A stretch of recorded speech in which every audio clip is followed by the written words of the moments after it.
হয়, দ্বীনের আলোচনা করা হয়। যেই জায়গায় আল্লাহ রব্বুল আলামিনের দ্বীনের আলোচনা করা হয়, রাসূলের আলোচনা করা হয়, সাহাবায়ে কেরামের আলোচনা করা হয়, দিনদার পরহেজগার আল্লাহ ওয়ালাদের আলোচনা করা হয়, এই জায়গাটা বড় দামি হয়ে যায় আল্লাহ তাআলার কাছে।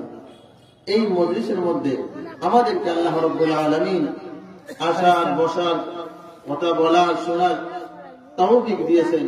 এই জন্য আমরা সবাই আমাদের অন্তরের অন্তঃস্থল থেকে কালিমাতু শুকর আদায় করি, আলহামদুলিল্লাহ। আলহামদুলিল্লাহ রাব্বিল আলামিন। সমস্ত প্রশংসা আল্লাহ তাআলার জন্য, যে আল্লাহ রাব্বুল আলামিন আমাদেরকে অসংখ্য গণিত নিয়ামতের মধ্যে ডুবন্ত অবস্থায় রাখছেন। ডান দিকে যান, দেখবেন আল্লাহ পাকের দেওয়া নিয়ামত, বাম দিকে যান, দেখবেন আল্লাহ পাকের দেওয়া নিয়ামত, সামনের দিকে যান, দেখবেন আল্লাহ পাকের দেওয়া নিয়ামত, পিছন দিকে যান, আল্লাহ রাব্বুল আলামিনের দেওয়া নিয়ামত, চতুর্দিকে নিয়ামত। এই নিয়ামতের মধ্যে 24টা ঘন্টার ঘন্টায় আমরা ডুবন্ত অবস্থায় আছি। এই নিয়ামতের শুকরিয়া আদায় করতে হবে। আল্লাহ পাকের যত আদেশ আছে, সমস্ত আদেশ আমি বিশ্বাস করতে হবে, মানতে হবে। আর যত নিষেধ আছে সব কিছুকে আমি বর্জন করতে হবে।